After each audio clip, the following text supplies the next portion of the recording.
From every corner of Nigeria's northern region, concerned voices gathered in Abuja, united by a common goal, finding solutions to the North's deepening problems.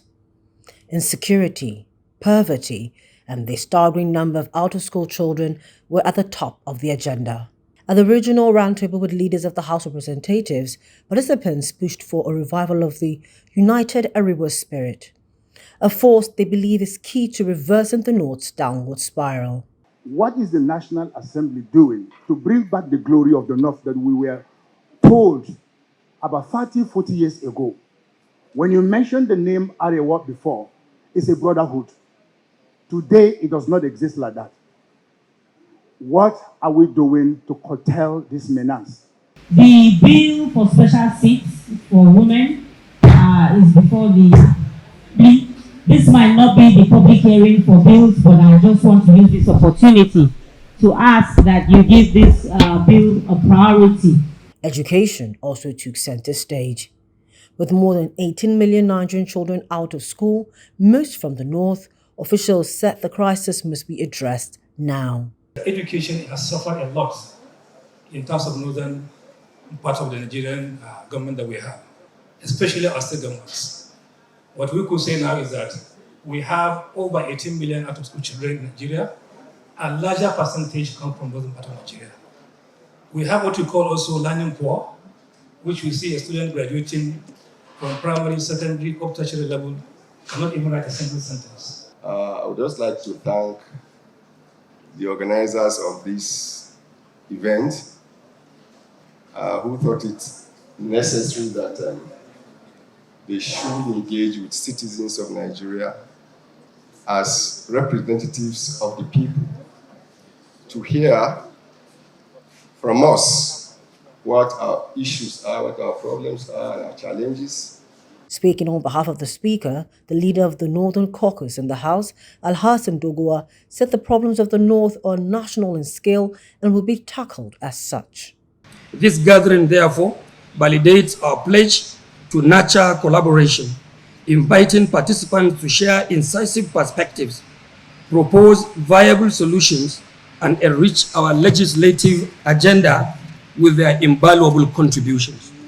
In a separate meeting with the National Union of Teachers, the Speaker pledged to set up a special fund to help primary school teachers further their education. To honor their contributions to nation building, the union presented awards of excellence to President Bola Tinubu and Speaker Abbas Tajuddin. That I'm going to set a fund for teachers of primary schools only, for those who wish to go back to school, but they cannot be able to access the necessary funds to pay school fees, to buy books for their studies. Meanwhile, legislative efforts to reform Nigeria's public service are gaining momentum. At a public hearing in Abuja, 6 key bills were tabled for review, including one proposing widowhood leave, reforms to retirement policies, and amendments to the pension system. Our responsibility to thoroughly examine these proposals, engage with stakeholders, and ensure that the legislative work is done diligently, transparently, and the best interests of the nation.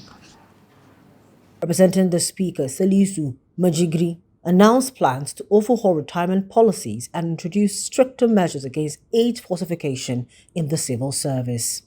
The legislature must be supported by an efficient, modern, and professional administrative system. The existing 2014 Act, although once relevant, may no longer be sufficiently efficient to meet the present-day complexities of legislative operations.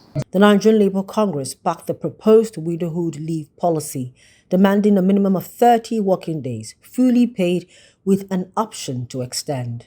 We propose that the leave period should be a minimum of 30 working days. The gender neutrality, the bill must explicitly ensure equal rights for widows and widowers, avoiding discriminatory practices. Job security. This should not be used by employers in their performance assessment exercises. An officer may be allowed special leave from duty on full pay on compensation ground for a period up to 2 weeks for the burial of spouse, child, parent. And widowhood leave or bereavement leave is not commonly legislated as a standalone right globally. Jurisdictions like South Africa, the UK, and the US treat such leave under general labor laws or internal human resource policies, not as standalone dedicated legislation. With growing calls for unity, transparency, and reform, both citizens and lawmakers agree the time to act is now.